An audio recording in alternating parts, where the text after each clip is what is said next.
அனைவருக்கும் வணக்கம். நாம் திருமூல நாயனார் அருளி செய்த திருமந்திரத்திலே 4ஆம் தந்திரத்திலே அமைந்த ஞான பாடல்களை பார்த்து கொண்டிருக்கிறோம். சக்தி என்று சொல்லப்படக்கூடிய ஜீவசக்தியாகிய வாயுவின் ஆற்றலை கொண்டுதான் சிவத்தை நாம் அறிய முடியும் என்பதை திருமூலர் வலியுறுத்தி சொல்லி வருகிறார். உன்னத கருத்துக்களை கொண்ட திருமூலருடைய சக்தி தத்துவத்தின் விஷயங்களை எல்லாம் தொடர்ந்து இன்றைய பதிவிலேயும் பார்க்கலாம். உரைத்த நவசக்தி ஒன்று முடிய நிறைத்த ராசி நெடுமுறை எண்ணி பிறைச்சதம் 8 முன் பேசிய நந்தி நிறைத்து நியதி நியமம் செய்தானே. நவசக்தி என்று இங்கே சொல்லுவது ஜீவசக்தியாகிய வாயு 9 தொலைகள் வழியாக வெளிப்பட்டு இந்த உடலை இயக்கிக் கொண்டிருக்கக்கூடிய தத்துவத்தை பற்றி சொல்லுகிறார். நவசக்தி என்பது பார்ப்பதற்கும் கேட்பதற்கும் நுகர்வதற்கும் சுவைப்பதற்கும் மற்றும் உள்ளிலே இருந்து சுவாசத்தை நடைமுறைப்படுத்துவதற்கும் பயன்படக்கூடிய 9 வாசல்கள் வழியாக ஜீவசக்தியாகிய வாயு உள்ளும் வெளியும் சென்று வந்து கொண்டிருக்கக்கூடிய அபான வாயு என்று அழைக்கப்பட்ட காற்றை கட்டி வைத்திருக்கிறது. தன்னுடைய கட்டுப்பாட்டிலே வைத்து உடலை சரியான விகிதாச்சாரத்திலே இயங்கும்படியாக செய்திருக்கிறது. ராசி நெடுமுறை எண்ணி என்று சொல்லியது 12 அங்குலம் வெளியே சென்று நசித்து கொண்டிருக்கக்கூடிய ஜீவசக்தியாகிய வாயுவின் காற்றை சுழுமணி மையத்திலே இருந்து சரியாக சுழித்தும் குவித்துமாக நந்தி என்று அழைக்கப்பட்ட எம்பெருமான் ஈசன் என்கிற சிவன் இயக்கிக் கொண்டிருக்கிறது. இது ஒரே சீராக இயங்கும்படியாக ஜீவன் கட்டுப்படுத்தி வைத்திருக்கிறது. என்னதான் ஜீவசக்தியாகிய வாயு உடல் முழுவதும் பரவி பாய்ந்து கொண்டிருந்தாலும் அந்த ஜீவசக்தியாகிய வாயு எவ்வாறு இயங்க வேண்டும் என்கிற கட்டுப்பாட்டை சிவன் என்கிற சீவன் தன்னகத்திலேயே வைத்திருக்கிறது. ராசி என்று சொல்லியது 12 அங்குலத்தை குறிப்பதற்காக, ராசிகள் 12 என்பதற்காக. பிறைச்சதம் 8 முன் பேசிய நந்தி என்று குறிப்பிட்ட காரணத்தால் இங்கே ஜீவசக்தியாகிய வாயுவை சுழுமணி மையத்திலே ஒடுக்கி குவிக்கும் போது முழுமையாக ஜீவசக்தியாகிய வாயு ஒன்றாக இணைந்து, அதாவது சந்திரகலை சூரியகலை ஆகிய இந்த இரண்டும் ஒன்றாக இணைந்து ஒரு கூரிய முனை போலாக மாறி சுழுமணி மையத்தை கடந்து உள்ளிலே பயணிக்கிறது. அதாவது 9 வாயில்களை கொண்டிருக்கக்கூடிய இந்த சிரத்தின் உள்ளே சஞ்சரிக்கக்கூடிய ஜீவசக்தியாகிய வாயு சிரத்தின் உள்ளே பயணிக்கக்கூடிய காரியத்தை எவ்வாறு செய்ய வேண்டும் என்பதை குறித்தான புரிதலையும் விளக்கத்தையும் எம்பெருமான் ஈசன் அவரவர் ஆன்மாவிலேயே மறைத்து வைத்திருக்கிறார் என்பதே இதன் பொருளாகிறது. தாமக்குழலி தயைக்கண்ணி உள் நின்ற வேமத்து இருள் அற வீசும் இளங்குடி ஓமப்பெரும் சுடர் உள் எழு நுண்புகை மேவித்து அமுதமொடு மீண்டது காணே. ஓமப்பெருஞ்சுடர் உள் எழு நுண்புகை. ஹோமம் என்பது சமித்துக்களை, நெய்யை மற்றும் பிற பொருட்களை கொண்டு ஓமகுண்டத்திலே வளர்க்கக்கூடிய நெருப்பு என்று நாம் புரிந்திருக்கிறோம். ஹோமிக்கக்கூடிய, அதாவது நெய்யை கொண்டு எழுப்பக்கூடிய ஒரு நெருப்பிற்கு ஓமத்தீ என்று பெயர். அந்த ஓமத்தீயிலிருந்து எழக்கூடிய நுண்புகை என்பது சாதாரணமாக விறகு கொண்டு எரிக்கும் போது வெளிப்படக்கூடிய புகையிலிருந்து சற்று மாறுபட்டதாக இருக்கிறது.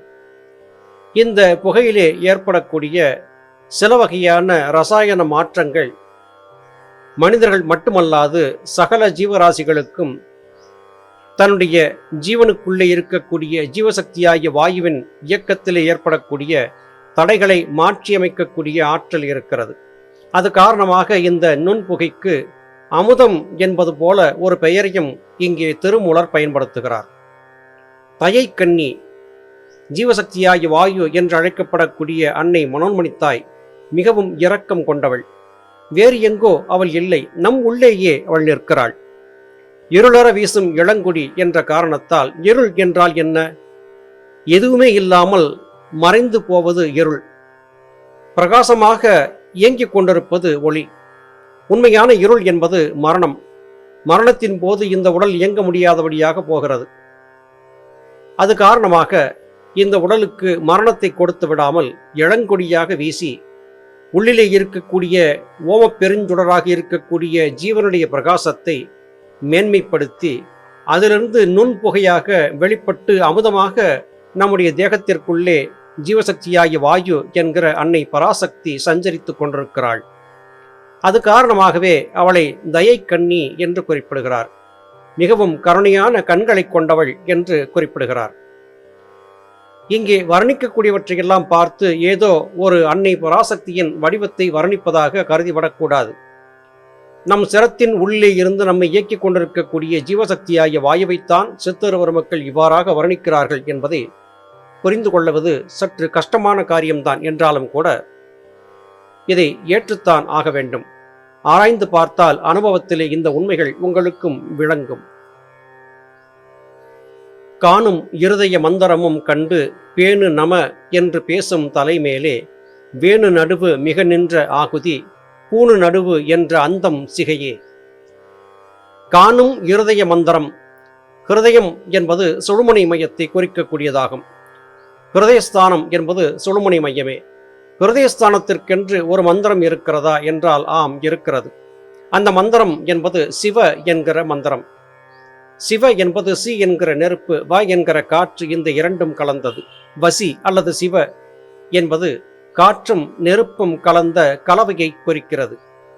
இதை சரியாக இயக்குவதற்கு நம என்கிற நிலம் மற்றும் நீர் ஆகிய இந்த இரண்டும் சேர்ந்த இந்த தேகம் உதவியான ஒன்றாக இருக்கிறது. இந்த இரண்டு எழுத்துக்களும், அதாவது நம என்பதும் சிவ என்பதுமாக இந்த 4 எழுத்துக்களும் தலைமேலே, அதாவது வேணுவின் நடுவிலே தலையின் உள்ளிலே இருக்கக்கூடிய ஆகாயம் என்கிற ய என்கிற எழுத்தின் அடிப்படையிலேயே இயங்கிக் கொண்டிருக்கின்றன. இதன் நடு என்ற அந்தம் என்பது சிகை, அதாவது தலையின் மேலே தலைக்கு பாதுகாப்பாக இருக்கக்கூடிய ரோம பகுதிகளை எல்லாம் இது குறிக்கிறது. ஆனாலும் கூட இந்த சிரம் என்று அழைக்கப்படக்கூடிய உடலின் முழுமையான ஆற்றலை பெற்றிருக்கக்கூடிய ஆகாயமாகிய தலைப்பகுதி என்பதுதான் யோக சாதனம் பயிலக்கூடியவர்களுக்கு மாத்திரமல்லாது சகலருக்கும் ஜீவன் இருப்பிடமாக இருக்கக்கூடிய ஒரு சன்னிதானமாக இருக்கிறது.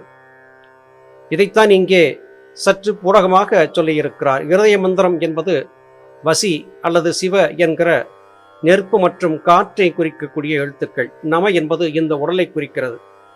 தலைமேலே இருக்கக்கூடிய வேணு நடு என்பது ஆகாய வழியை குறிக்கிறது. வேணு என்று சொன்னால் அது மூங்கிலை குறிக்கும். மூங்கில் குழல் வழியாக காற்று புகுந்து வெளியேறும் போது சுனாதமான ஒரு நாதம் கிளம்புகிறது. அதுபோல சிரத்தின் உள்ளிலே வாசி என்பது பாயும் போது ஒரு புல்லாங்குழலில் இருந்து கிளம்பக்கூடிய ஓசையை போன்ற ஒரு மெல்லிய ரீங்கார நாதம் சிரத்திற்குள்ளே கேட்கும். சித்த வித்தையை முறையாக பயிற்சி செய்யக்கூடிய சித்த வித்தியார்த்தி சகோதர சகோதரிகள் இந்த புல்லாங்குழல் நாதத்தை சிரத்திற்குள்ளே நிச்சயமாக கேட்டிருப்பார்கள். அனுபவத்திலே தான் இவற்றை அறிய முடியும். வெறும் வார்த்தைகளை கொண்டு கோர்த்திருக்கக்கூடிய பாடல்களில் மாத்திரம் இதை கண்டுவிட முடியாது என்பதை இங்கே வழங்கிக் கொள்ள வேண்டும். சிகை நின்ற அந்த கவசம் கொண்டு ஆதி பகை நின்ற அங்கத்தை பார் என்று மாறி தொகை நின்ற நேத்திர முத்திரை சூலம் வகை நின்ற யோனி வருத்தலும் ஆமே. முத்திரைகளை பயன்படுத்த வேண்டியது அவசியமாகிறது. இங்கே நேத்திர முத்திரை என்பது வெளிமுத்திரை. சித்தவித்தியை காட்டிக் கொடுக்கும் போது இந்த வெளிமுத்திரையை காட்டிக் கொடுப்போம். நேரடியாக இதை வெளிப்படையாக இந்த பதிவுகள் மூலமாக சொல்லக்கூடாது, சொல்லவும் முடியாது. நேரிலேதான் இதை காட்டிக் கொடுக்க முடியும். சிகை நின்ற அந்த கவசம், தலைக்குள்ளே இருந்த அந்த கவசம், கவசம் என்பது ஜீவனை குறிக்கிறது. இந்த ஜீவனை குறிக்கக்கூடிய உள்ளிலே இருக்கக்கூடிய அந்த சிகை என்கிற கவசம் அங்கத்தை பார் என்று மாறி, அதாவது சிரத்திலே இருந்து கீழே இறங்கி வந்து உடல் பகுதிகள் முழுவதும் பரவுவதற்காக பாய்ந்து பரவி செல்லும் போது அது ஜீவசக்தியாகிய வாயு என்று மாறுகிறது. அங்கத்தை பார் என்று மாறி என்று சொல்லியதால் தலையிலே இருக்கக்கூடிய ஜீவன் என்கிற ஆதிசக்தி கீழே இறங்கி வந்து ஜீவசக்தியாகிய வாயுவாக மாறி உடல் முழுவதும் பரவுகிறது என்பதையே இது குறிக்கிறது. அப்படி பரவிக்கொண்டிருக்கக்கூடிய இந்த ஜீவசக்தியாகிய வாயுவை மறுபடியும் சிரத்திற்குள்ளே நுழைப்பதற்கு நேத்திர முத்திரை என்று அழைக்கப்படக்கூடிய வெளிமுத்திரையை கொண்டுதான் இதை சாதிக்க முடியும். அது மாத்திரமல்லாது சூலத்தை கை கொண்டு இதை சாதிக்க வேண்டும். சூலம் என்பது சந்திரகலை, சூரியகலை, சுழுமுனை என்கிற இந்த மூன்றும் தான் என்பது சகோதர சகோதரிகளுக்கு ஏற்கனவே நம்முடைய பாடற் பதிவுகள் மூலமாக அறிமுகமாகி இருக்கிற காரணத்தால் பெரிய விளக்கம் இங்கே தேவையில்லை. அது மட்டுமல்ல, வகை நின்ற யோனி வருத்தலுமாமே என்று சொல்லியதால் யோனி என்று அழைக்கப்படக்கூடிய சுழுமுனை தானத்திலே மனத்தை செலுத்தி சம்யோகம் என்பதை நிகழ்த்தி ஞானத்தை குழந்தையாக பெற்றெடுக்க வேண்டும் என்பதே இதன் பொருளாகிறது. இதை சாதித்துக் கொள்வதற்கு நேத்திர முத்திரை என்று அழைக்கப்படக்கூடிய வெளிமுத்திரை என்பது அவசியமாகிறது. வருத்தம் இரண்டும் சிறுவிரல் மாறி பொருத்தி அணிவிரல் சுட்டி பிடித்து நெறித்து ஒன்ற வைத்து நெடிது நடுவே பெருத்த விரல் இரண்டு உள்புக்கு பேசே. இந்த யோக பயிற்சியை செய்யும் போது உங்களுக்கு முதுகுத்தண்டு நேராக நிற்காமல் தொந்தரவு கொடுத்தாலோ, தேகத்திலே போதுமான பலம் இல்லாமல் சோர்வு ஆயாசம் ஆகியவை தோன்றினாலோ, அப்பொழுது நீங்கள் பிராணமுத்திரை என்று அழைக்கப்படக்கூடிய ஒரு முத்திரையை பிடித்து உங்களை நீங்கள் காத்து கொள்ள வேண்டும் என்று திருமூலர் குறிப்பிடுகிறார். இந்த முத்திரை என்பது எது? சிறுவிரல் என்று அழைக்கப்படக்கூடிய சுண்டு விரல், அணிவிரல் அதாவது மோதிரம் அணியக்கூடிய விரல் என்று அழைக்கப்படக்கூடிய மோதிர விரல் ஆகிய இந்த இரண்டு விரல்களின் நுனிகளையும் கட்டை விரல் நுனியோடு சேர்த்து பிடித்து நடுவிரல் மற்றும் ஆட்காட்டி விரல் ஆகிய இரண்டையும் வெளியே நீட்டி பிடிப்பது பிராணமுத்திரை என்றாகிறது. இந்த பிராணமுத்திரையை வைத்து சிறிது நேரம் அமர்ந்திருந்தால் உங்களுடைய தேகத்தில் இருக்கக்கூடிய அயர்வு, சோர்வு இவையெல்லாம் மாறி புத்துணர்ச்சி பிறக்கும் என்பது இப்பாடலிலே திருமூலர் சொல்லக்கூடிய விளக்கமாகிறது. அதாவது முத்திரைகளை சரியாக தெரிந்திருக்க வேண்டும். யோக பயிற்சியை செய்யக்கூடியவர்கள் விரல் முத்திரைகளை அறிந்திருக்க வேண்டும், வெளிமுத்திரையை அறிந்திருக்க வேண்டும், ஞான முத்திரையை அறிந்திருக்க வேண்டும். இவற்றையெல்லாம் முறையான வாசிப்பயிற்சியை கற்றுக்கொண்டு செய்யும் போது மாத்திரமே பயன் கொடுக்கும். இந்த பிராணமுத்திரை என்று அழைக்கப்படக்கூடிய முத்திரையை சரியாக பயன்படுத்தும் போது தேகத்திலே ஏற்படக்கூடிய ஆயாசங்கள் அகன்று போய் நேராக நிமிர்ந்திருந்து யோக பயிற்சியை செய்யக்கூடிய ஒரு தெம்பும் திராணியும் கிடைக்கும். இதைத்தான் இத்திருப்பாடல் வாயிலாக திருமூலநாயனார் நமக்கு புரியப்படுத்த முயற்சி செய்கிறார். அருமை சகோதர சகோதரிகளே, யோக சாதன பயிற்சியிலே சின்ன சின்ன விஷயங்களும் கூட மிகப்பெரிய பலனை கொடுத்து விடக்கூடியவை.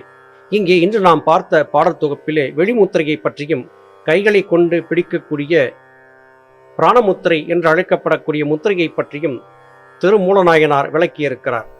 சரியாக விளங்கிக் கொண்டு யோக பயிற்சி செய்யக்கூடியவர்கள் நிச்சயம் வெற்றி காண்பார்கள் என்பதிலே எவ்விதமான மாற்று கருத்துக்களும் இல்லை.